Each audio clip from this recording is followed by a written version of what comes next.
Pemerintah Kota Banjarmasin semakin menata kawasan Siring Menara Pandang, Jalan Pire Tendean Banjarmasin Tengah sebagai destinasi wisata yang lebih representatif. Selain membenahi pagar pembatas di sepanjang Siring, nantinya juga akan dibangun pula lift untuk memudahkan naik ke Menara Pandang.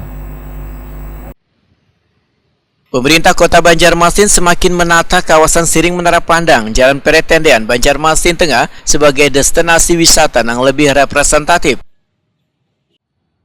Selain membenahi pagar pembatas di sepanjang Siring, nantinya akan dibangun pula lift untuk memudahkan naik ke Menara Pandang. PLT Kepala Disbud Porapar Banjarmasin Ihsan Budiman, Wetakuni Prima TV tengah hari Rabu 11 Desember 2024 memandahkan dibangunnya lift dengan anggaran mencapai 1,2 miliar rupiah ini untuk memudahkan warga naik sampai ke lantai atas atau area Smart City One Rooftop. Menurut Ihsan Budiman, lift yang dibangun ini nantinya difungsikan hanya gasan pengunjung yang akan berkunjung ke lantai atas Menara Pandang, sedangkan turunnya menggunakan jalur tangga manual. Kemarin juga dari progresnya hampir 70% sudah. Karena lift ini kan gampang, tinggal pemasangan dia lagi.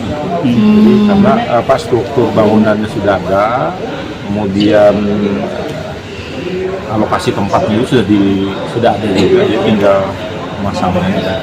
Kenapa jadi dipasang lift Pak? Karena memang ada wacana kabel di atas itu mungkin ada tempat makan atau dulu kan ada namanya itu Smart City di atas. Nah, Smart City itu nanti kita alihkan jadi semacam diorama Banjarmasin. Nah, jadi dia masuk ke atas, nanti melihat di mana nih ada tayangan, pajangan dan segala macam sampai turun nanti ke bawah. Berapa persen? Jadi nggak pakai lift nanti, jadi ini naiknya aja pakai lift. Oh, ini sudah berapa persen Pak pengerjaannya Pak? Kalau dilihat-lihat nih Pak? Tadi saya pikir tadi laporan dari PPTK hampir separuh 50%. Berapa anggarannya Pak? 1,2 ya, kalau nggak salah. Pak, kalau yang di atasnya itu dibuka lagi Pak untuk umum Pak? Iya, nanti kalau sudah lift itu dibuka, semuanya dibuka. Jadi nanti naiknya itu, jadi gini, naiknya pakai lift, silahkan naik ke atas sampai ke top. Nah, turunnya nanti naik tangga.